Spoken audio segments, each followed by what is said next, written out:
For many of us, fairy tales conjure images of glass slippers, handsome princes, and happily ever afters. We picture glistening castles, singing birds, and a world where good always triumphs over evil with a magical wave of a wand. But what if I told you that these stories, in their truest, most ancient forms, were never meant to soothe children to sleep? What if they were, in fact, brutal, terrifying warnings, cloaked in metaphor and symbolism, designed to prepare young women for a world far more sinister than any wicked stepmother?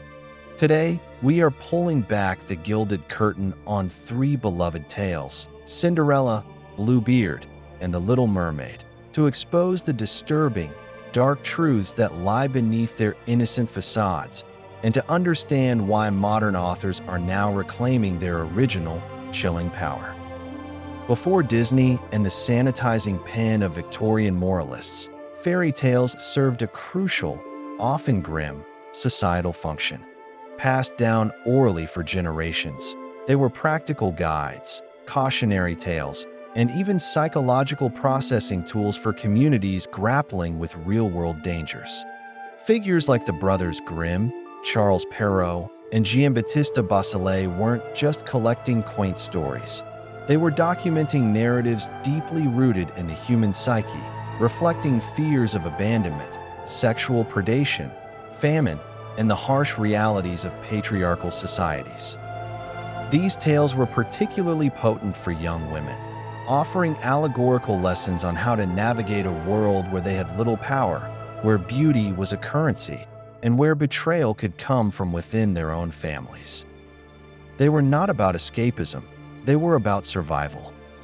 Let's begin with Cinderella.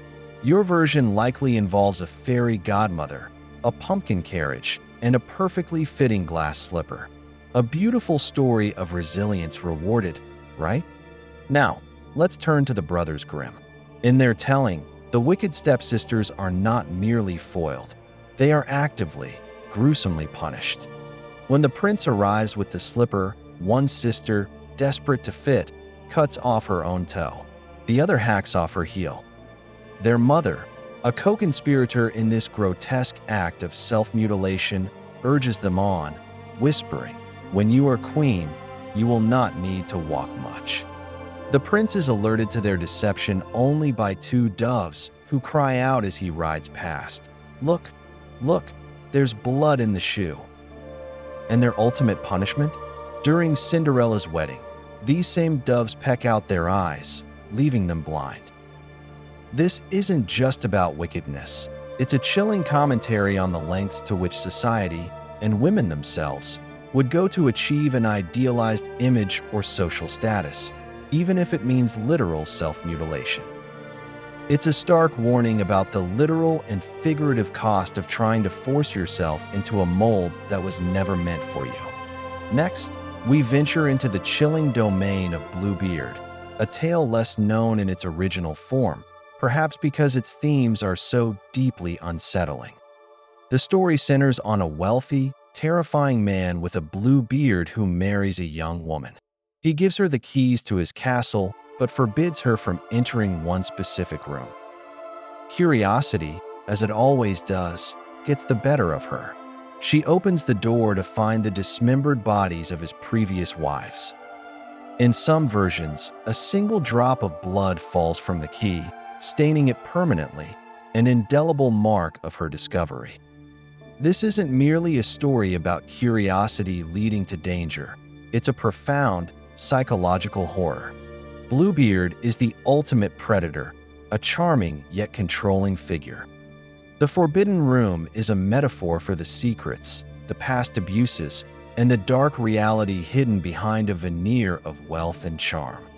The bloodstained key represents undeniable proof, the red flag that can't be washed away, urging the heroine to listen to her intuition and escape a dangerous, abusive situation. It's a chilling, ancient blueprint for identifying and fleeing toxic, controlling relationships before it's too late. Finally, let's explore Hans Christian Andersen's original Little Mermaid, a tale far removed from the vibrant, singing animation we often envision. In Anderson's version, the mermaid trades her beautiful voice to the sea witch for legs, but at a horrifying cost. Every step she takes feels like walking on sharp knives and agonizing pain. Worse still, if she fails to win the prince's love, she will dissolve into sea foam. She endures this excruciating pain, dances for her prince, but he never truly sees her. He views her as a silent, exotic pet. He eventually marries another. The mermaid, given a chance to kill the prince and return to her aquatic life, chooses not to. Instead, she throws herself into the sea, dissolving into an ethereal spirit of the air, forever longing for a soul. This version is a tragic exploration of self-sacrifice, unrequited love, and the devastating cost of changing your fundamental nature for someone else. It's a heartbreaking narrative about losing your voice, enduring immense suffering for an unseeing beloved, and ultimately, losing yourself entirely in the pursuit of an impossible dream. It's a powerful, somber meditation on the dangers of altering your core identity for external validation. So, why are these darker versions so compelling? And why are modern authors like Angela Carter, or even contemporary young adult writers, returning to them?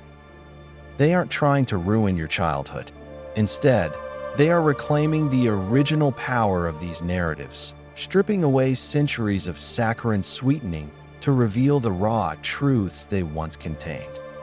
They are using these ancient frameworks to explore contemporary issues, the pressures of beauty standards, the dangers of online predators, the nuances of consent, the importance of female agency, and the complex psychological scars of trauma.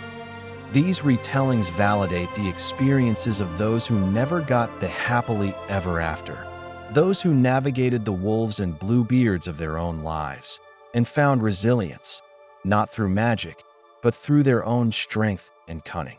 They remind us that true magic often lies in confronting the darkness, not in pretending it doesn't exist. Fairy tales are not static relics of the past. They are living, breathing narratives that evolve with humanity's fears and hopes. Their enduring power lies in their ability to reflect our deepest anxieties and offer profound lessons, even if those lessons are painted in shades of blood and psychological torment. So, the next time you encounter a familiar fairy tale, ask yourself, what dark truth is it really trying to tell me? What warnings have been smoothed over? The answers, I promise you, are far more captivating and enduring than any princess's ball. If these twisted truths intrigue you, subscribe to StoryVerse Chronicles, and let's continue to unearth the hidden depths of our most timeless stories.